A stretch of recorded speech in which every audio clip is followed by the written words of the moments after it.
For the last century, industrial agriculture has functioned on a cycle of high input force.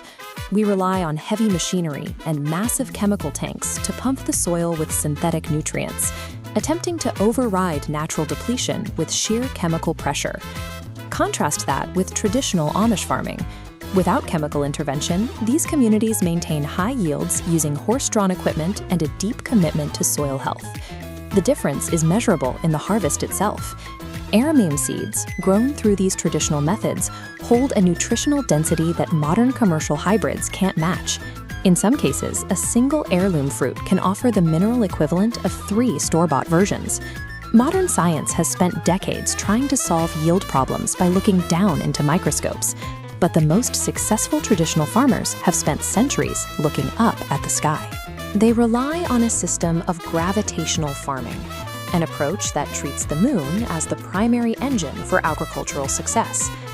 We already accept the sheer scale of lunar gravity. It exerts enough physical force to pull the Earth's oceans, creating the massive tidal cycles that dictate the rhythm of our coastlines.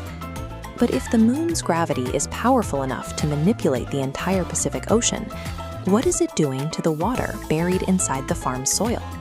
The reality is that the moon's influence extends far beyond the coastlines. It dictates the flow of microscopic fluids within the Earth, actively moving the water inside the soil and the crops themselves. On a localized scale, lunar gravity exerts a subtle but constant tug on soil moisture.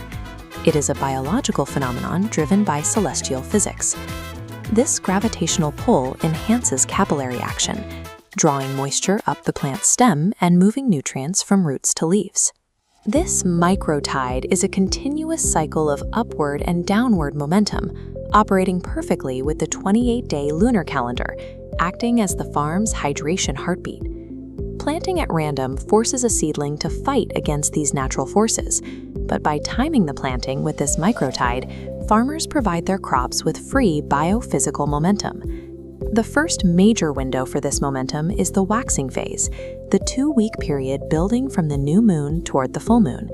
During this time, the lunar light increases, and its gravitational pull physically draws Earth's moisture upward toward the surface. This upward surge creates a period of explosive germination. It forces sap to flow strongly into above-ground stems, fueling the growth of leaves and flowers. This makes the waxing phase the optimal time for leafy greens, crops like lettuce, spinach, and herbs, where the edible yield grows above the soil line. Effectively, the waxing phase is the ultimate biological window to maximize energy for any plant that reaches for the sun. Once the full moon passes, the cycle shifts into the waning phase, descending back toward the new moon. The physics of the farm flip. As light and the upward gravitational pull decrease, the momentum of moisture and energy begins to retreat downward. Instead of leaf growth, this downward shift stimulates extensive root development. The plant's metamolic focus moves below the surface, seeking the stability of the deep earth. This is the critical window for root vegetables.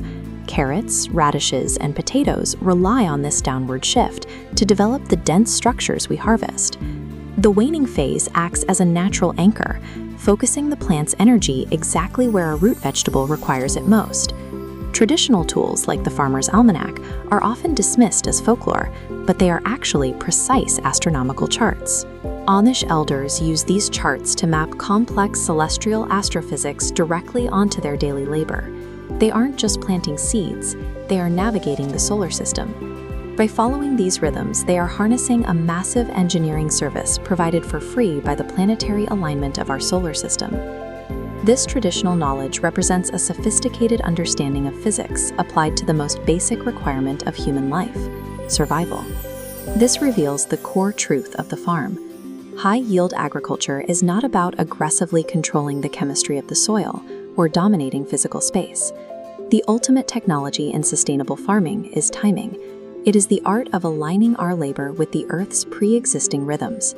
When we stop fighting the environment with brute force, the natural physics of the ecosystem do the heavy lifting for us. But gravity is only the first layer of this system. Next, we'll explore how plants use this same energy to choose their own teammates through the hidden science of companion planting.